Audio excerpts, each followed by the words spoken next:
Good morning, YouTube. Home Theater Joe here. And today we're going to talk about the tomorrow world. Finally going to cover that. I wasn't going to do it at first, but it's been kind of eating at me. So we'll do a quick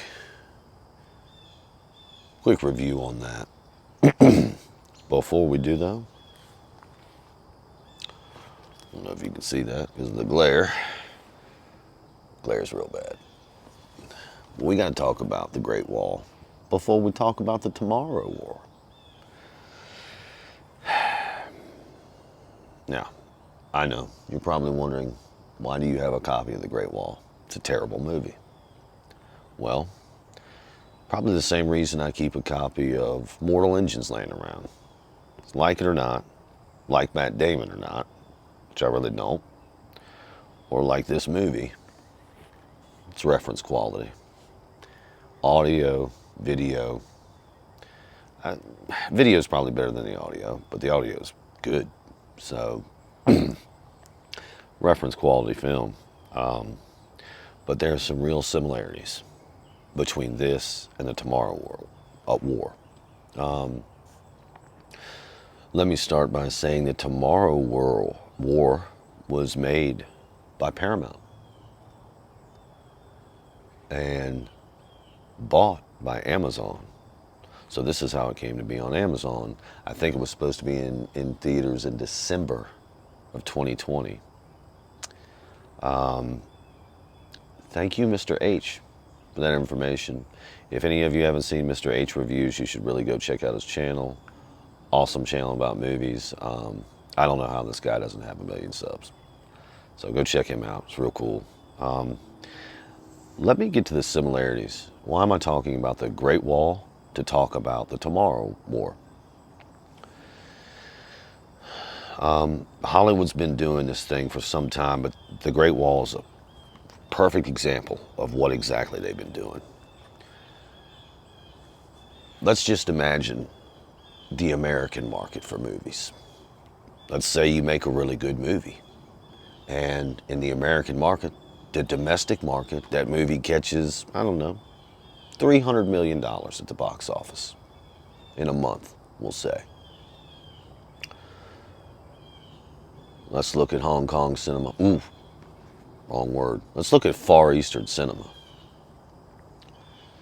They come out with a good movie, a movie they like, say, I don't know, The Avengers or Captain Marvel, whatever.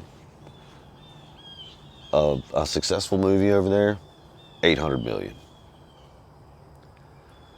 So, if you're making a movie in America and you want to maximize your return, who do you make it for?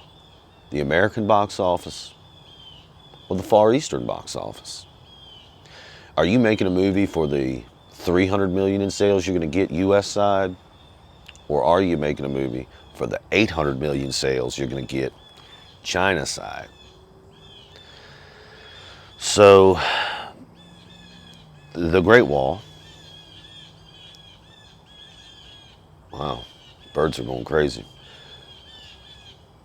They must be chasing away a crow or a red-tailed hawk or something or another. They are very upset. Anyway.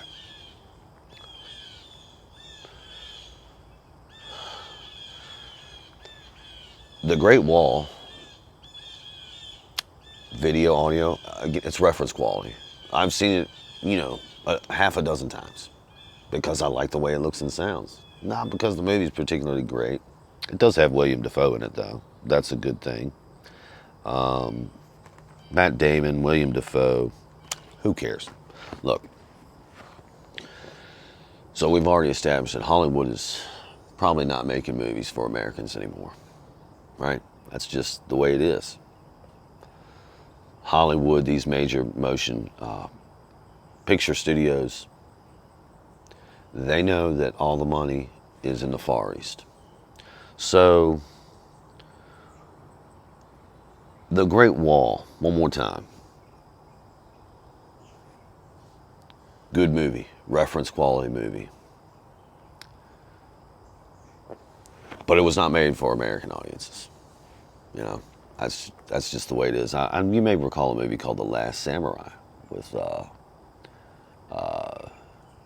Tom Cruise.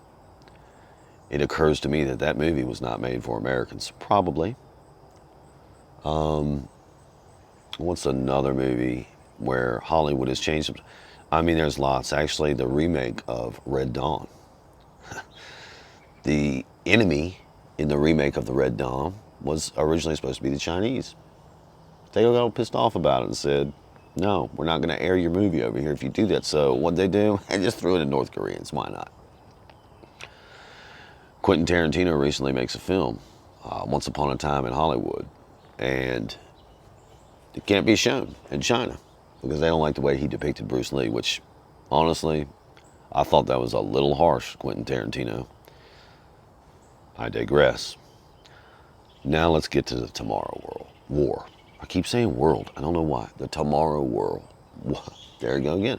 The Tomorrow War. I like Chris Pratt, man. I actually think that dude can act, you know.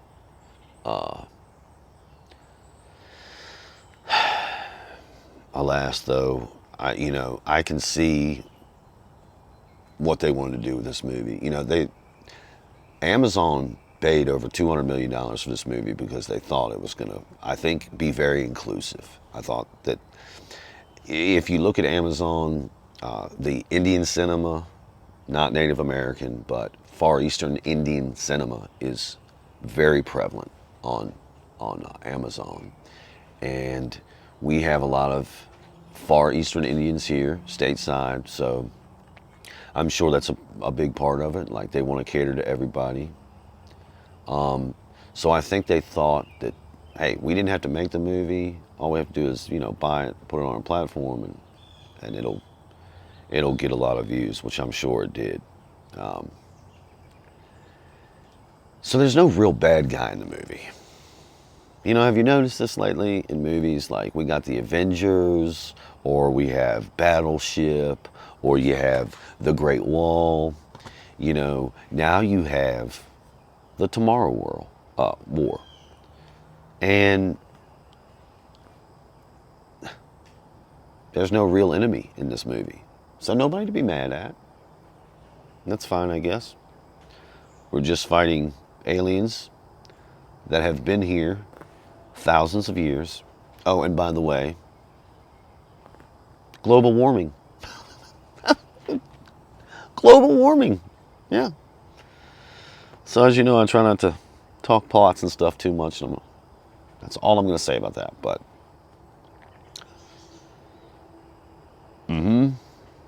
like,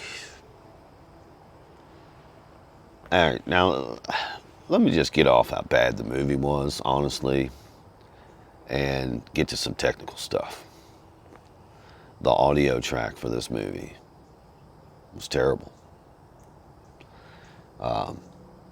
If you know me, you follow my stuff, I have two subwoofers, Klipsch R120, Klipsch 120 RW subs, 400 watt max ported, whatever. But I get two of them in a very small living room. And the bass heavy soundtrack in this movie was absolutely ridiculous. I mean, were you trying to... I don't know if Amazon did that or Paramount. I don't know who did that, but it's like you were just trying to blow that movie out the whole time. And it was ridiculous, dude. It ruined the movie. Halfway into this movie, I'm thinking, I can't deal with this anymore. This is too much. Now, I never turned it down. The bass, I may have turned down the volume, a couple of dB, but I never turned down the bass, and I just finished the whole movie like that. And it was not enjoyable. So I don't really know what people think of the Tomorrow War. I have no idea. I can guess Chris Pratt did it because there was a big fat paycheck behind it, and it was very neutral. There's not a whole lot to be mad about over that movie. So, Chris Pratt falling into the Hollywood game, Hollywood game has proven themselves time and time again. They're not for the American box office. Sorry, y'all.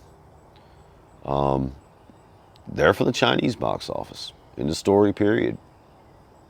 Full stop. It is pretty bad. You know, and I don't know, man. Hopefully some better stuff will be coming out soon, but Hollywood's been having a real hard time putting out good movies for the last few years. You know, what was it? The Shape of Water won an Oscar. Cool. Candyman's coming out soon, and I promise you it's going to be terrible. Don't watch it. It's going to be bad. Nobody's going to listen to me. They're all going to go watch it, and then they're going to be like, wow, that was bad. Yeah. Yeah, anyway. Just, I know I'm complaining here a little bit, but the movies that have been coming out, the movies that are going to come out, like,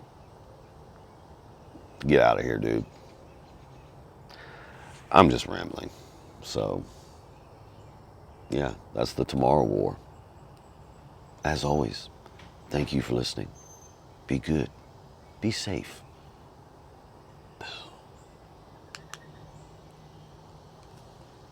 Uh-oh, that didn't work. My clicker's not working. Boom.